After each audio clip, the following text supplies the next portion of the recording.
And today, I'll say it again, as the next governor of Virginia, my overarching, unrelenting focus in 2026 will be making the Commonwealth more affordable for our fellow Virginians.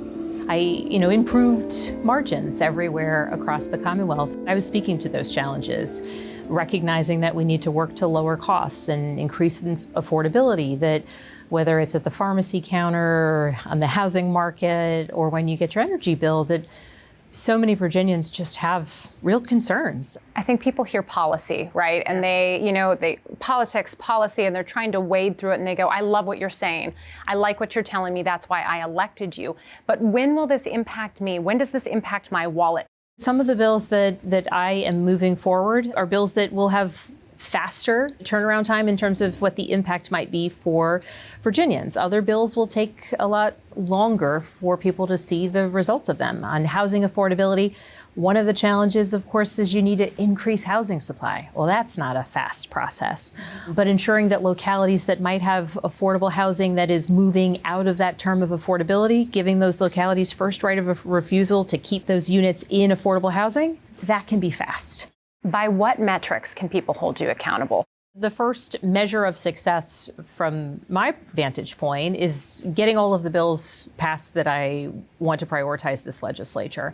And then actually ensuring that every state agency and every element of my administration is not only working to see solid implementation of the laws that require implementation, but also that my administration is prioritizing issues of affordability.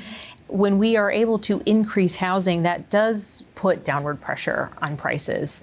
When we are able to say, no longer do you have to go to a pharmacy 40 miles away because we were able to say, that your insurer can't dictate which pharmacy you're allowed to use. And so some of those impacts will be immediately, and I will be endeavoring, and I look forward to talking to you more in the future, endeavoring to really show, these are the immediate changes that we have seen in people's lives. Also on Spanberger's legislative plate are 4 proposed constitutional amendments: redistricting, same-sex marriage, voting rights, and abortion rights. The politics are obvious, but the real question is power. How aggressively will the governor use the office to push them over the finish line? I think it's extraordinarily important that voters know what is on their ballot. And so I intend to be active in making sure that voters know what referendums are occurring and when, whether it's codifying abortion rights, whether it's codifying someone's right to vote after they've been through the criminal justice system, or whether it's removing the ban on same-sex marriage that we currently have. She says those fights are familiar. The redistricting amendment, she admits, is newer and still requires more groundwork. The redistricting amendment has come up far more recently. That one is also something that requires additional efforts, including the drawing of a map by the General Assembly, in order to have that one move forward.